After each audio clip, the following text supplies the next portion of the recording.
Charlie, and I got a bunch of books here that I want to talk to you about, which is good because this is a channel where I talk about books. It's been a while, but I'm back. 10 before the end. A lot of people have been doing that recently, and I missed it because I wasn't filming videos. I've been on hiatus because I just had a baby, and which I've talked about now way too many times. Nobody cares. I did though. I had a baby. So I've been on hiatus. People have been doing these 10 before the ends. I wanted to make one, but I have not had the time or head space or any sort of capacity to do it. And now, by the time this video is going out, we're like halfway through December. I'm not gonna read 10 books. That's impossible. On a good month, I read like 4 books at most, and this isn't gonna be that. I'm not gonna do that. I'm gonna read maybe one, like, full book this month, maybe 2 if I'm lucky. I'm reading one that's kind of short, so it could happen. Anyway, doesn't matter. I've seen those. I'm not doing those. But I've also seen some people, in particular the Lit Wizard, do just like books that they're looking forward to for next year, and I can do that. So I went through my bookshelves upstairs and I picked out essentially just like my priority TBR for the year of 2026. Now, I'm a big time mood reader, and I like to just pick up whatever book is in front of me that I feel I want to read. I don't like making too much of a plan. So this 12 books for 12 months seems reasonable, seems realistic. I think I could do that. I could stick to that, especially because I really do want to read these books. So that makes that pretty easy. There are a lot of books that I want to read next year. This is not a comprehensive list, but the Lit Wizard did 12. I want to do 12. That seems like a nice number for this. So sticking with that. Some of these you'll see are just kind of me saying that I just want to start a series, and some of them are me saying that I want to continue a series. And actually, I don't think any of these are standalone. Yeah, not really. None of them are standalone. So they're all series. So that's bad. I'm planning on trying to make one of my main focuses in 2026, and I'll talk about this in a future video, but I want to cut down on the series that I'm in the middle of, or in the midst of, not necessarily the middle. So the ones that are continue a series in this stack here, that's good for that. And the other ones are gonna hurt me a little bit, but that's okay because of the focus that I'm gonna try to have on all my other book picks in the year to whittle that down. It doesn't matter. I'm just going to jump into the books now. I will start by talking about this book here because it is on the top of the stack. This one is A Marvelous Light. Good pick. I am excited about this book. I mean, I'm excited about the whole stack, so that implied for the rest of these as well. But this, I have been being shouted at about this book for probably over a year at this point, definitely within the last year. A couple of my friends devoured not just this book, but like this series. I think there's 3 or 4 books in this series, and I've heard fantastic things about Freya Marshke in general, like her books outside of this series. These couple of friends of mine, one of them, Lady Mair reads, who's here on YouTube as well. She's made videos about this, shouting about it. So I've heard it's just fantastic, and it's blurbed by TJ Klune, which he's great. I don't know if it's going to be as cozy as his books, but it is a romance, and so that is something that I'm just like dabbling in now. I want to try more of it because I don't know why I want to. I just want to. I've read some books with some romance, and I thought I didn't mind it. And I'm just curious about that genre as a whole, in particular romantasy, like the romance fantasy combination. And that's this. As far as I know, at least, this is a queer romance set in a fantasy world with also like I don't know if it's a murder mystery, but a mystery aspect. I think it's more that somebody disappears and there's a mystery around that. They're trying to figure that out. It might be murder mystery. I mean, I guess there's another blurb here on the book by Alex E. Haro, and he says, mystery, magic, murder, long looks full of yearning. This book is a confection, both marvelous and light. Clever little blurb there, getting the title in your blurb. That's essentially all I know is like the basic, like the genre of the book. I mean, I could read you the synopsis. I've read the synopsis, but yeah, those are the reasons that I want to read it. So I'm just going to stick with that. I can't wait. I'm very excited to check out this author for the first time. Looking forward to it. Next up, this one seems pretty fitting to talk about next because this is also one that has been recommended to me heavily by Lady Mair Reads, who is actually friends with the author. This is Sons of Darkness by Gaurav Mohanty. Take a second, really take this cover in because it's just stunning. I want to read this. I've heard really good things. Even recently, I know a couple other people online who have been like picking it up and just they're blown away by it. So super, super excited.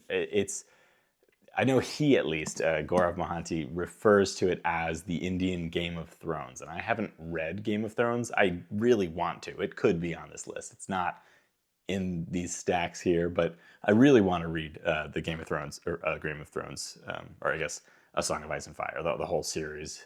But this is more attainable because there's only 2 books out, and it sounds cool. I'm really, really excited about it. From what I can tell, this is supposed to be like definitely in the grimdark space, and also, I mean, I already compared it to A Song of Ice and Fire, but like epic fantasy, which is very exciting, and I think it's very political, again, similar to A Song of Ice and Fire, and it sounds right up my alley. And the author seems like such a nice guy from what I've heard and from the few little clips I've seen of him talking with people, like not necessarily interviews, but I've seen him in some clips in some situations, and he just seems really sweet. He's one of those people where I feel like you watch him talk, you see him release the book, you see him like talking about how George R.R. Martin has been such an inspiration to him, and you just root for him. You just root for the guy.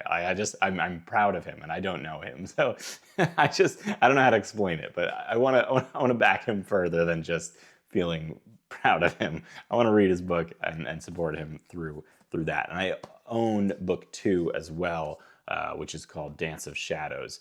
And yeah, so if I pick this up and I love it, I can go right straight into book 2. Different from book 2 of that series that I was just talking about, I have The Dance of Shadows by Raghba Payne. I've talked about this a few times here on the channel as something that I really want to pick up, and I still haven't done it. So this has to happen next year because it just sounds phenomenal. And again, the cover, stunning. I don't know. That doesn't matter, but it does matter though. It's stunning.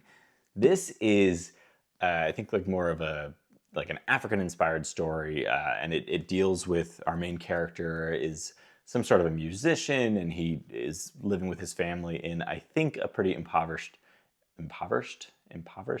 whatever that word is, area. And I think the area is being colonized and something like that. And Rumi, our main character, goes to some thing.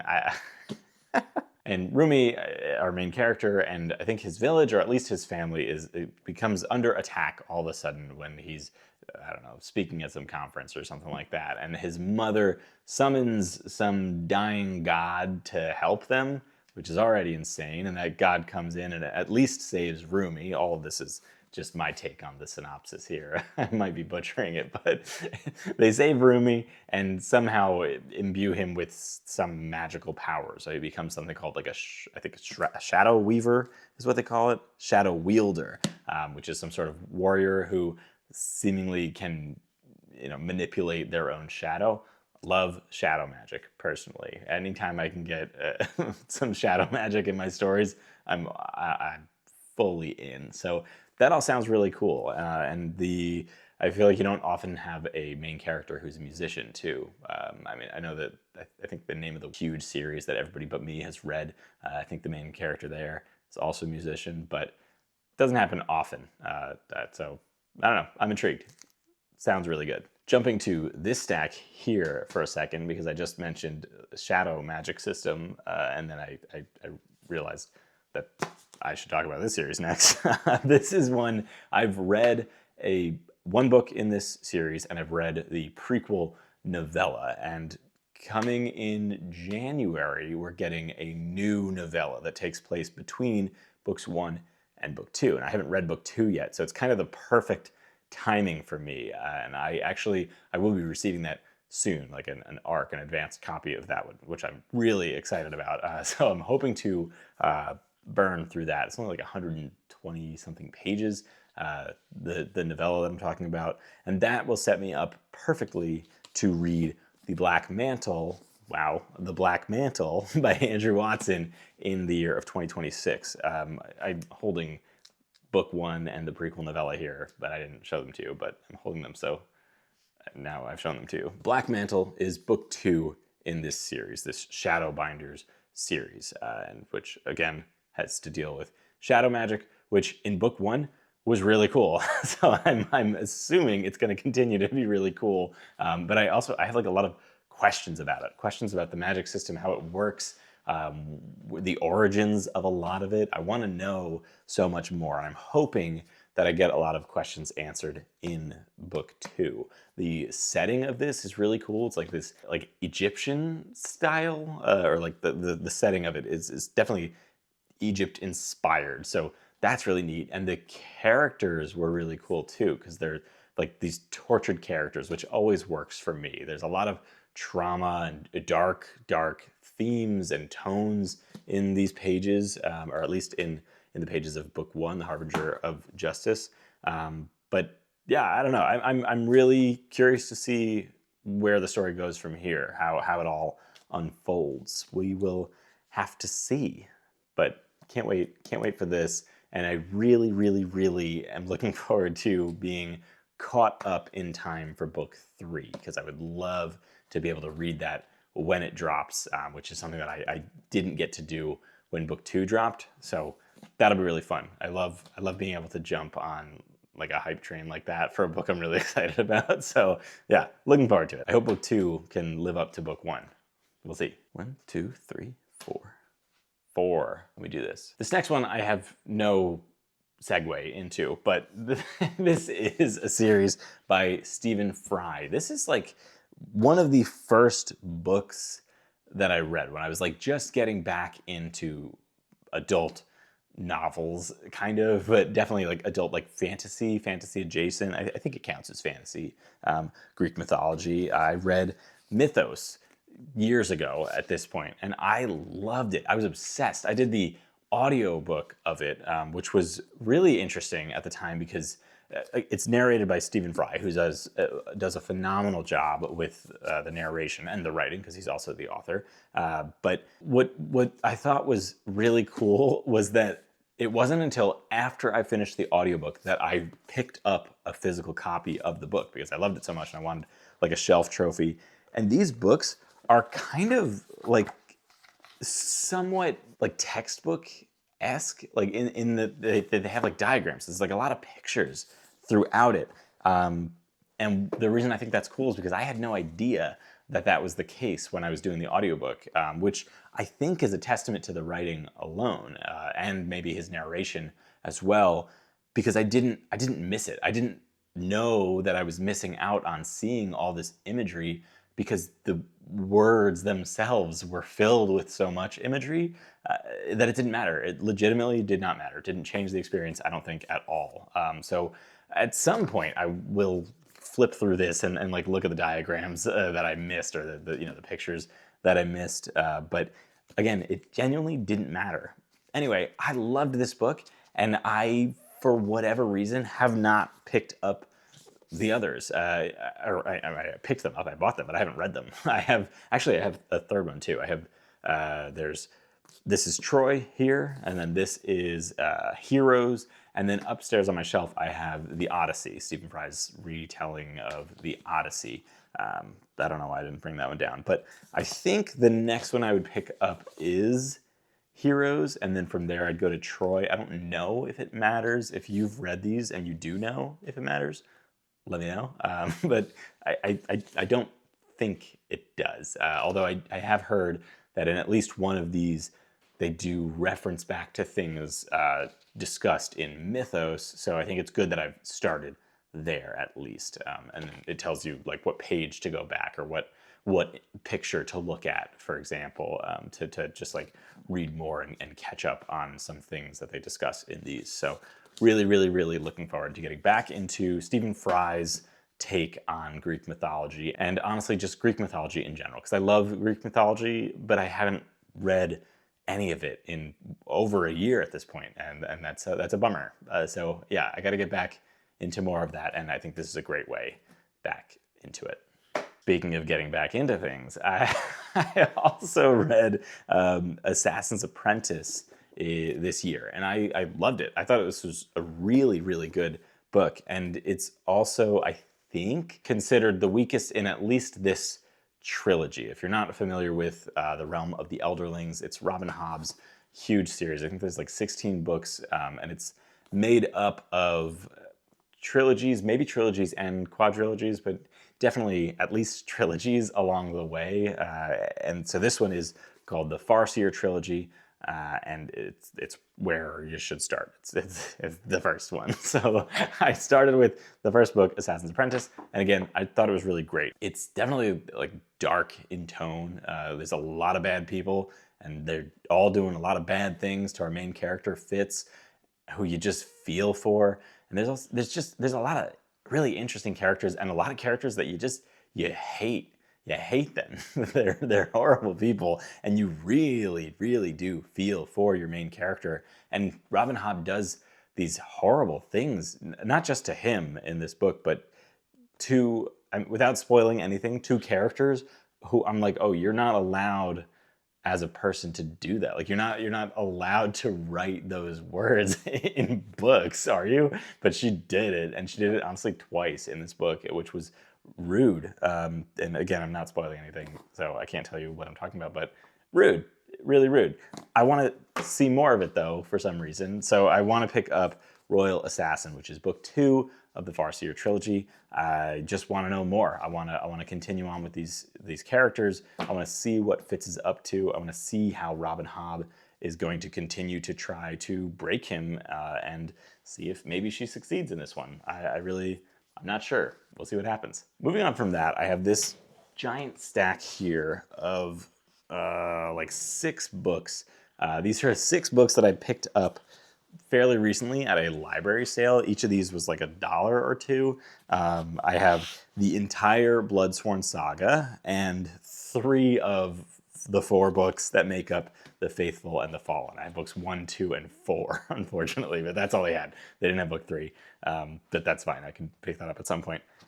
This series, The Faithful and the Fallen, I think is not the one that I want to start with. I think I want to start with the Bloodsworn saga here, which starts with the Shadow of the Gods. The scale on these covers is kind of enough on its own to make me want to read this. Do you see how tiny that little guy is in front of that dragon? That's crazy. And then book 2, The Hunger of the Gods, you have like this puppy, and there's, again, a couple people down there, super tiny, which is insane. And then The Fury of the Gods has this giant, terrifying like serpent, and then there's this little boat at the bottom.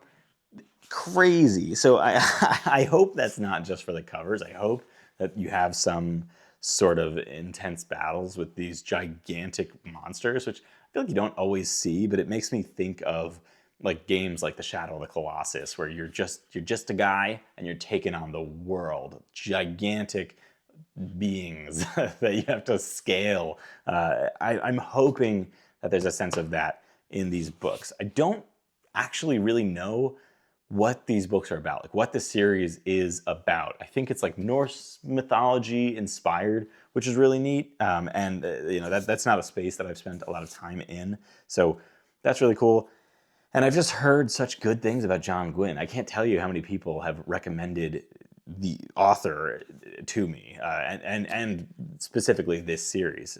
But a lot of people, and it's interesting to me because I feel like people lead always with his battle scenes, like that he writes battle scenes so well, which for me is generally not a selling point because I kind of glaze over through battle scenes a lot of the time. I don't really know why.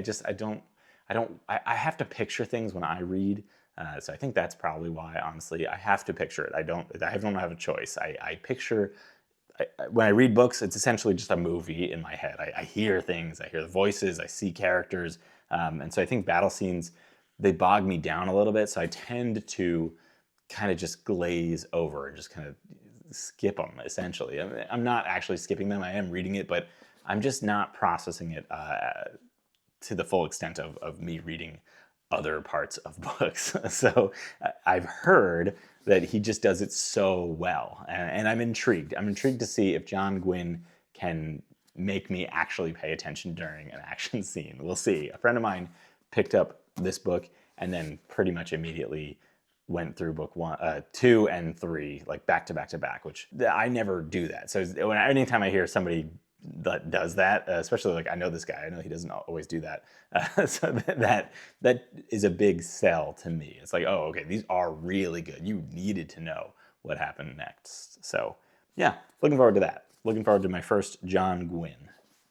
Another series that I want to get into that I also kind of don't really know all that much about is the series that goes by the name of The Devoured Worlds. This starts with The Blighted Stars. Now, this one, it's interesting that I want to read this so bad, honestly, because they're thick books, right? That's pretty big, and that normally that's not intimidating to me in general, but they're thick sci-fi books, and I am not a sci-fi guy. I'm just bad at it. I'm bad at reading sci-fi. As much as I want to get into it, I can't seem to really do it. Outside of like Andy Weir, there's no sci-fi books that fully have gotten me yet. So I don't know why I'm so convinced that this series is going to do it for me. Other than that, I have a friend of mine who read The Blighted Stars and loved it, like very high praise. Although he hasn't picked up book 2 yet. What are you doing? Is it that good?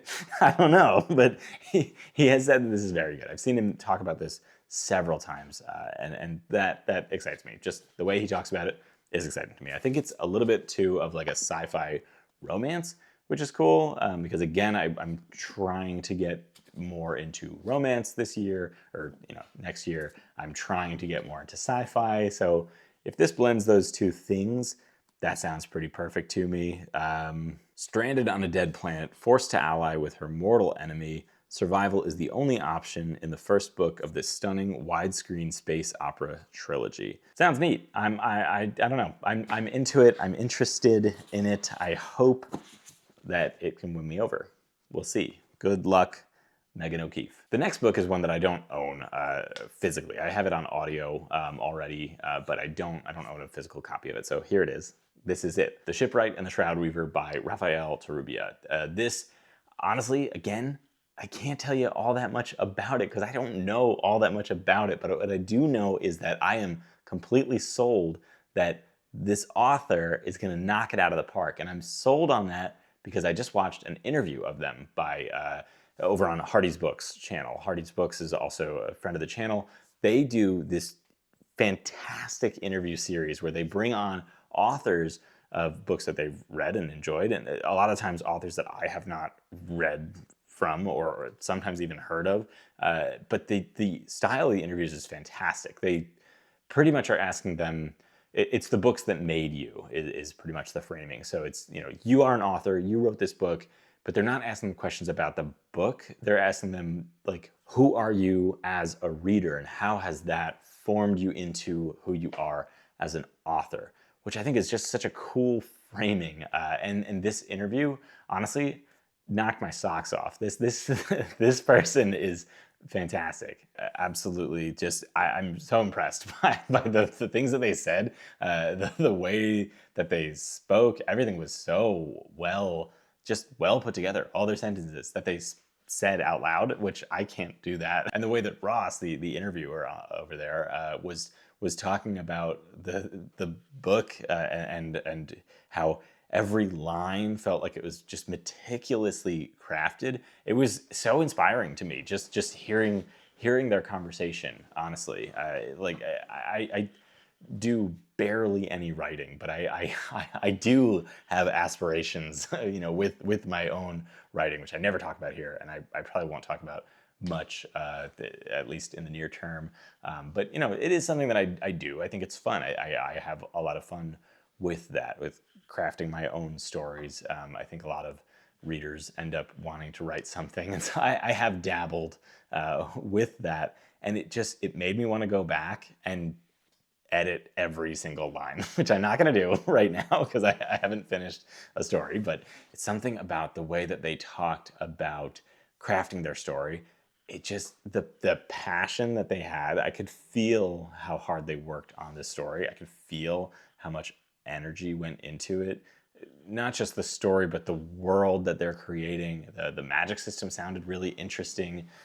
Just in general, I was blown away, honestly. So it was enough to make this shoot up in terms of my priority, like the books that I want to read, way up there. Even though, again, I couldn't tell you really much about what the story is. All I really know about the story is that I think there's like a lot of dead gods and like people have lost their names, I think is something that they say in the synopsis. And our main characters, presumably the shipwright and the shroud weaver, who have some sort of interesting sounding magic system. I think one of them, it's like shipbuilding magic, and the other one is something about soul stitching, which I don't really know what that means, but intriguing. They have to like race with some sorceress, or not race with her, like race against her. Like she's on her way to a place to do a bad thing, and they got to beat her there and make sure that she doesn't do that bad thing. That bad thing being, I think, unleashing some horrible dark power that has killed a bunch of gods,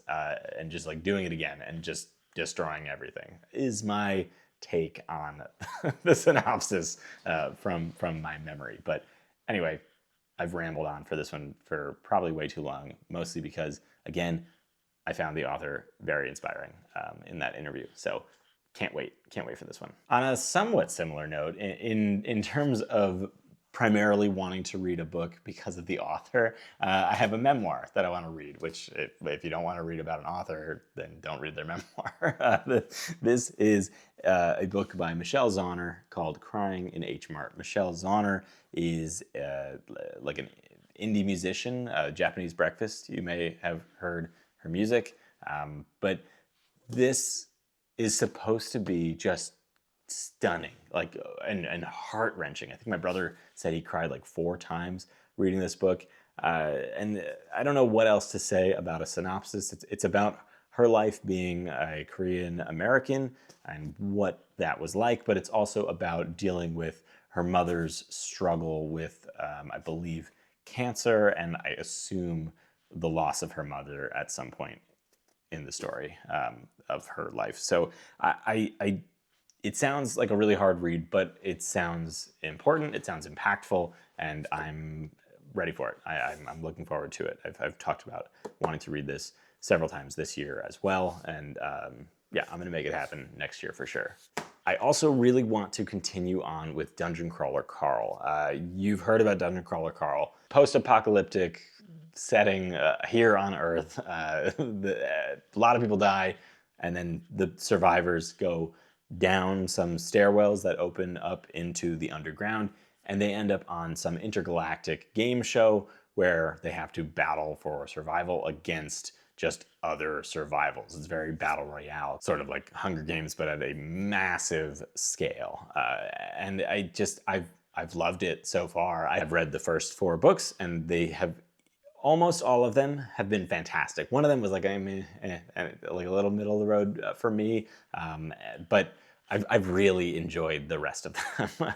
And even that one had a lot of really great moments, but there were just some things that brought it down. Book 4 ended on quite the cliffhanger. It's not even book 4, like the epilogue of book 4, like the end of the book. Really, it gave me exactly what I was hoping for, honestly, which was just kind of a broader look at the world. And it gave it to me just in just the couple pages at the end, which was honestly rude, but I can't wait.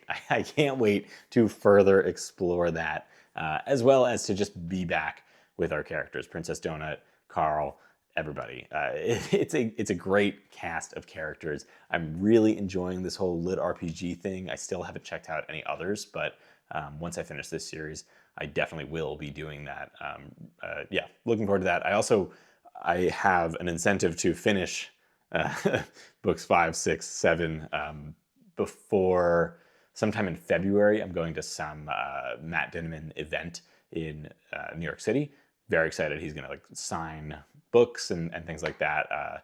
I'll be getting his new book as well, Operation Bounce House. And I just, for my own whatever, I would like to have finished Dungeon Crawler Carl up to whatever is published at that point by the time I go to that event. So I'm on a mission to do that. And I think that is 11 books. So the 10th book is kind of a little more open-ended than the rest.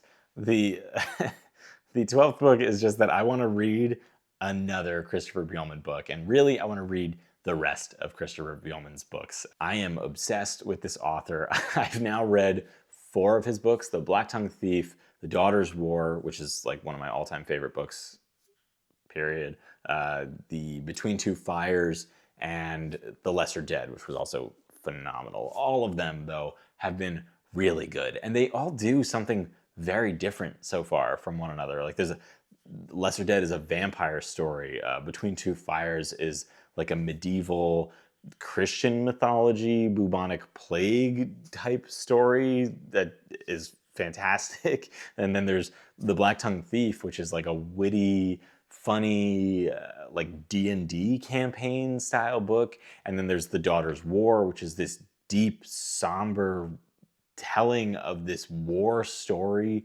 that's also like at least lightly sapphic, and it's gorgeous. His writing is phenomenal. If you haven't read Christopher Buehlman yet, I strongly encourage you to do so, and you legitimately could start with any of those 4 books that I mentioned. So if one of those sounded more interesting to you, go for it. I will mention that The Daughter's War is technically a prequel to The Black-Tongued Thief, but I genuinely don't think it really matters which one of those you should start with. So if you want something more lighthearted, go with The Black-Tongued Thief. Otherwise, The Daughter's War is a great place to start with that series. But enough about the books I have read by him. I want to read more. I think in particular that I want to read Those Across the River. This one is definitely in the horror realm. He's written a lot of horror books, and it's kind of the premise, or at least the setup of it, sounds kind of like a lot of horror movies, at least. Like, it's a struggling writer who moves with his wife to some place in the woods, I think, to like collect on some inheritance, and they learn about the people across the river, or like these ancient beings across the river, or some sort of myth about at least people across the river, and it goes from there, I think. It just, I don't have to know much more than that, honestly, because at this point I want to read everything Christopher Buehlman has written, which I'm close. He hasn't written, I think I have 3 more books until I'm fully caught up. Something about a motor club, something about a necromancer, that also sounds really good. But yeah, doesn't really matter. I want to read them all. So Those Across the River is probably where I'll go next, but it could be any one of those. And that brings us to the end of my list. Those are 12 books that I want to read next year. I hope that I can slot in at least one of those each month as we go through 2026. I'm really excited about every single one of those. If you have read any of those, let me know, especially if you loved it. That'll help bump it up in my TBR, and I'll get to it sooner rather than later. If you hated it, I guess let me know that too. And if you haven't read any of these but they sound interesting to you, let me know that too, because I've been having a great time running my little book club. Right now we're reading The Bear and the Nightingale for December. But anyway, if you want to read any of these with me, let me know, and I'll let you know when I get to it, or I'll maybe even just make these my buddy reads throughout the year. We'll see how it goes. Depends how much interest there is. So yeah, let me know, and I will see you in the next one. I don't know when my next video will be, but I'll see you there. Have I had my headphones in this entire time? These are doing nothing. Come on.